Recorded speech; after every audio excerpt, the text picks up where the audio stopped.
मित्रों नमस्कार।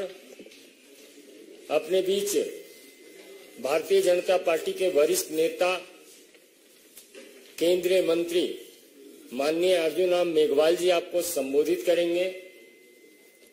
आपको संबोधित करेंगे भारतीय जनता पार्टी की माननीय राष्ट्रीय मंत्री डॉक्टर अलका गुर्जर जी। मेरा विनम्र निवेदन है माननीय मेघवाल जी से कि आपको संबोधित करें। धन्यवाद संजय जी, मेरे साथ अलका जी और सभी मित्रों।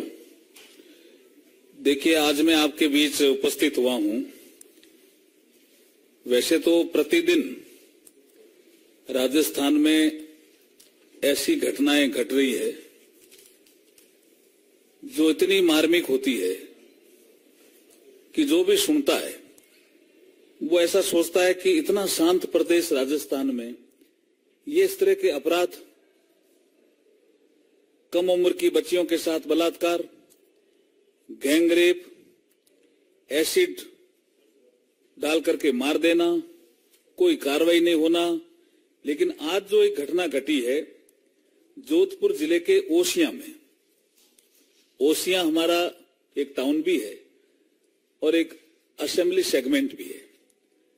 एक ही परिवार के 4 सदस्यों को जिंदा जला दिया, बॉडी के भी टुकड़े कर दिए। एक 6 महीने की बच्ची थी, आप कल्पना कर सकते हो। 2 महिलाएं उसमें और एक पुरुष। और वहां की एक कांग्रेस की मान्य विधायक वो कहती है, आपने उसका वीडियो सुना होगा, कि मेरे आगे पीछे पुलिस की गाड़ियां चलती है, मुझे सुरक्षा दी हुई है, मैं सुरक्षा के बीच में चलती हूं, फिर भी मेरे पे हमला हो जाता है। कांग्रेस की एमएलए जी, आपको वीडियो हम दिखा देंगे। मेरे पे हमला हो जाता है और किस तरह का दबाव है कि आईजी कार्रवाई नहीं करता। मैं नाम भी ले सकता हूं, दिव्या मदेरना जी ने ये कहा है आज वीडियो पे। उसी एरिया में एक ही परिवार के 4 सदस्यों को जिंदा जला दिया। ये कानून व्यवस्था जो बिगड़ी है उसकी हम एक आपको लंबी लिस्ट भी देंगे और दे सकते हैं। जब से ये सरकार आई है, गहलोत जी के नेतृत्व में कांग्रेस की सरकार राजस्थान में, लेकिन ये मैं अगर इसका एनालिसिस करूं एज ए लॉ मिनिस्टर, तो मैं पाता हूं कि इसके पीछे सबसे बड़ा कारण श्रीमान अशोक गहलोत स्वयं है। वो जगह जगह जाकर के सभाओं में कहते हैं कि मेरी सरकार मान्य विधायकों ने बचाई। जब वो ये कहते हैं तो एमएलए मुख्यमंत्री बन जाते हैं। वो वहां थानेदार लगवाने में भी सक्षम हो जाते हैं। कई जगह कलेक्टर, एसपी भी एमएलए के कहने पे मुख्यमंत्री लगवाते हैं। और जो एमएलए चाहता है वो वहां होता है। तो एमएलए भ्रष्ट भी हो गए। कानून व्यवस्था जब बिगड़ती है, कोई थानेदार हटता नहीं है, कोई तहसीलदार का ट्रांसफर नहीं होता है। तो ये जैसे आज ओसियां में आपको रूप देखने को मिला, ऐसी घटनाओं का पुनरावृत्ति होती है। जोधपुर जिले में ही 3 दिन पहले, जो मुख्यमंत्री जी का गृह जिला है, एक महिला के साथ बलात्कार होता है, गैंगरेप होता है, और वो कई जगह घूमती रहती है अपनी सुरक्षा की गुहार के लिए, और मुख्यमंत्री जी को शर्म ही नहीं आती है। मुख्यमंत्री जी उसको कवर अप करने के लिए मैं कह रहा हूं, संवेदनाएं समाप्त हो गई है मुख्यमंत्री जी में। कहते हैं ये तो किसी और विचारधारा के लोग थे। यहां विचारधारा देखी जाती है क्या? किसी महिला के साथ गैंगरेप हुआ, वो शिकायत करने पहुंची, आप विचारधारा देख रहे हो क्या? इसलिए मैं कह रहा हूं कि जितनी भी गैंगरेप की घटनाएं हुई है, बलात्कार की घटनाएं हुई है दलितों पे, विशेष करके दलित महिलाओं पे, उसमें जो कार्रवाई नहीं हुई है उसके पीछे भी वो कोई न कोई विचारधारा देख रहे हैं। तुष्टीकरण की नीति देख रहे हैं। उनको लग रहा है मेरा वोट बैंक खिसक जाएगा, लेकिन अशोक गहलोत जी आपका वोट बैंक खिसक गया। ये मानिए आप, जिस तरह की घटनाएं महिलाओं के साथ, दलित महिलाओं के साथ, दलितों के साथ, आदिवासी समाज के साथ हो रही है, उससे आपका वोट बैंक खिसक गया। और आप कार्रवाई इसलिए नहीं करते कि सामने आपको दूसरा ग्रुप नजर आता है।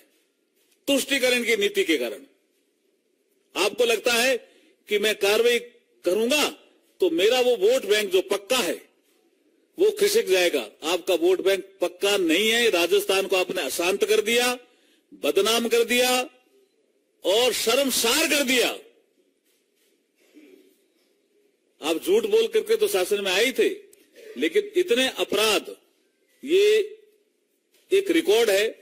तो मैं, जैसे मैं बीकानेर से आता हूं, आपने कई दिन पहले देखा होता, ज्यादा टाइम नहीं हुआ, महीना ही नहीं हुआ होगा, विद इन 1 मंथ, कि एक दलित लड़की वो कोचिंग के लिए जाती है, पुलिस के लोग उसमें सम्मिलित होते हैं, अपहरण में भी, बलात्कार में भी और मारने में भी। आप देखिए, आंदोलन करते हैं भारतीय जनता पार्टी के कार्यकर्ता, वहां जनता जुड़ जाती है। पूरा खाजूवाला आपका जो ग्राम पंचायत है, उस मंडी है, वो पूरी जुड़ जाती है, बंद हो जाती है मंडी, तब जाकर के कार्रवाई करते हैं।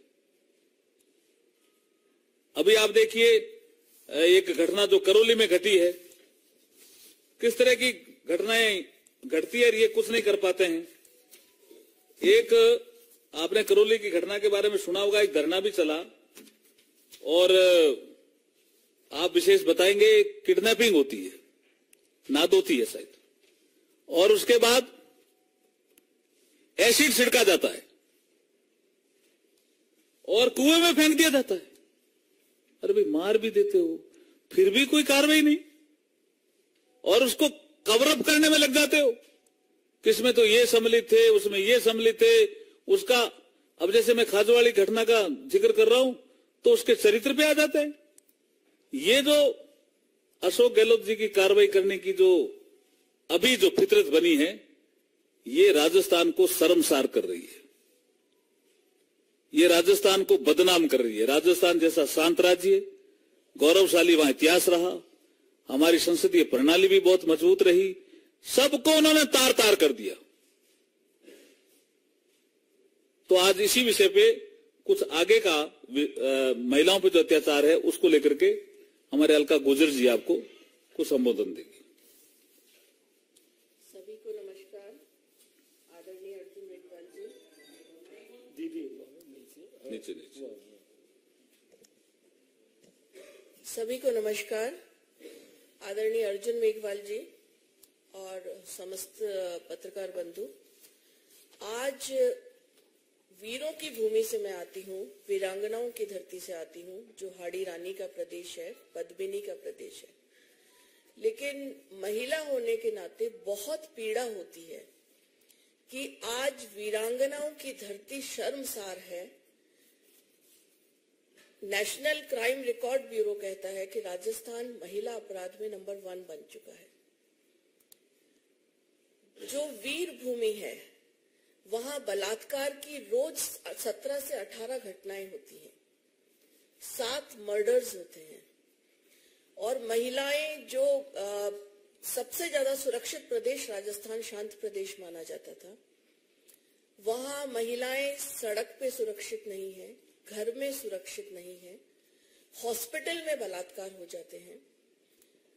बीमार महिला हॉस्पिटल जाती है, एम्बुलेंस में बलात्कार हो जाता है, सरेआम जिंदा जला दिया जाता है। जैसा माननीय अभी अर्जुन जी बता रहे थे, मारकर बलात्कार कर कर तेजाब फेंक कर कुएं में फेंक दिया जाता है। और सबसे ज्यादा शर्मनाक घटना ये होती है कि जब वो न्याय के लिए थाने में जाती है, कमिश्नरेट जाती है, वहां उसके साथ बलात्कार हो जाता है। और इतनी सारी घटनाएं होने के बाद भी सत्ता में बैठे हुए जो लोग हैं, कांग्रेस के वरिष्ठ मंत्री हैं शांति धारीवाल जी, जो सदन के पटल पर कहते हैं कि बलात्कार इसलिए होते हैं कि ये मर्दों की भूमि है। ऐसी मर्दानगी कांग्रेस को ही मुबारक हो लेकिन बहुत पीड़ा, बहुत शर्म, और ये कहा जाए कि महिलाओं की, राजस्थान की वीरांगनाओं की इस तरह की जब घटनाएं होती हैं तो एक तरह से मन भी रोने लगता है। आज आप देखिए, किस जिले की हम बात करें, डूंगरपुर में बच्ची के टुकड़े कर दिए जाते हैं, भरतपुर में महिला को सरेआम गोली मार दी जाती है, करौली में कुएं में डाल दिया जाता है, खाजूवाला में दलित बच्ची को सरेआम पुलिस उसके अंदर इन्वॉल्व होती है। और किसी भी जगह को आप देख लीजिए और प्रशासन और शासन मूक दर्शक बनकर देखता रहता है, क्योंकि उन्हें इसमें भी राजनीति नजर आती है। पहली बार ऐसा होगा कि मंत्री के पुत्रों पर भी इस तरह के आरोप लगते हैं और कार्यवाही के नाम पर एक बिग जीरो होता है, क्योंकि शासन की मंशा ही नहीं है कुछ करने की। अलवर में एक मूक बधिर बालिका के साथ बलात्कार होता है। एक घटना मैं सिर्फ आपको बताना चाहती हूँ उदाहरण स्वरूप। बच्ची बहुत सिख परिवार से थी और बहुत निम्न स्तरीय जीवन जीने वाले लोग थे, रोज कमाने खाने वाले लोग थे, लेकिन वहां भी संवेदनहीनता की पराकाष्ठा ये है, इनकी राष्ट्रीय नेता प्रियंका जी, जो यूपी में कहते हैं लड़की हूं लड़ सकती हूं, बहुत फेमस डायलॉग है उनका, उनको बहुत शौक है राजस्थान में आकर पिकनिक मनाने का। वो रणथंभौर में आती है। उसी समय की ये घटना है अलवर की बच्ची का। हम एक शिष्टमंडल के रूप में उस परिवार की पीड़ा को लेकर प्रियंका जी से मिलने का प्रयास करते हैं। प्रशासन द्वारा कार्यवाही करना तो दूर, हमें अरेस्ट करवा दिया जाता है और प्रियंका जी को फुर्सत नहीं होती कि वो एक लाइन या एक शब्द भी उस पीड़ित बच्ची के बारे में बोले। प्रशासन को इस तरह से मैनेज किया जाता है कि प्रियंका जी चूंकि यहां पर हैं तो इस मुद्दे को ज्यादा नहीं उठाना है। महिला की अस्मत उनके लिए मुद्दे बन गए हैं। संवेदनहीनता की पराकाष्ठा वहां हो रही है और आज बहुत पीड़ा के साथ मैं ये कहना चाहती हूँ कि हम बहुत शर्मसार होते हैं, हम बहुत शर्म से झुक जाता है कि जो हमारी ऐसी धरती जो पद्मिनी की धरती है, वहां महिला अत्याचार में आज हम सबसे आगे बढ़ते जा रहे हैं। मैं अशोक गहलोत जी को आह्वान करना चाहूंगी कि राजस्थान की महिला अब आपको माफ नहीं करेगी। इन माताओं बहनों का श्राप ही है जो आपको अब इस चुनाव में भी पता लगेगा। और जिस तरह से ये अत्याचार की घटनाएं बढ़ती जा रही हैं, विशेषतः दलितों पर और महिलाओं पर, जनता उन्हें वास्तव में अब आईना दिखाने वाली है। धन्यवाद। क्वेश्चन होंगे ना? इससे संदर्भित ही प्रश्न, कानून व्यवस्था। अरुण जी मेघवाल जी, क्योंकि आप कानून मंत्री भी हैं और आप राजस्थान एडमिनिस्ट्रेशन में भी रहे हैं, तो अगर आपकी सरकार राजस्थान में आती है, सबसे पहले तो आप कैसे इंश्योर करेंगे कि ऐसी घटनाएं न हो, और क्या आप इंश्योर करते हैं कि कोई घटना ऐसी ना हो? देखिए, हमारा काम करने का जो तरीका है वो डेवलपमेंट और गुड गवर्नेंस हमारी हाईएस्ट प्रायोरिटी है। कांग्रेस सरकार का काम करने का तरीका है तुष्टीकरण की राजनीति, वोट बैंक की राजनीति। फर्क समझना पड़ेगा।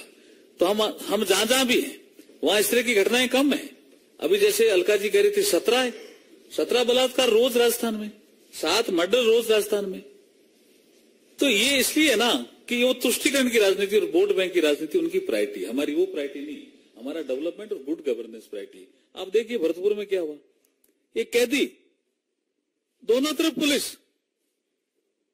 और मार देते हैं। ये क्या इस तरह की घटनाएं होती हैं? और कोई प्रश्न? ठाकुर रविंद्र सिंह।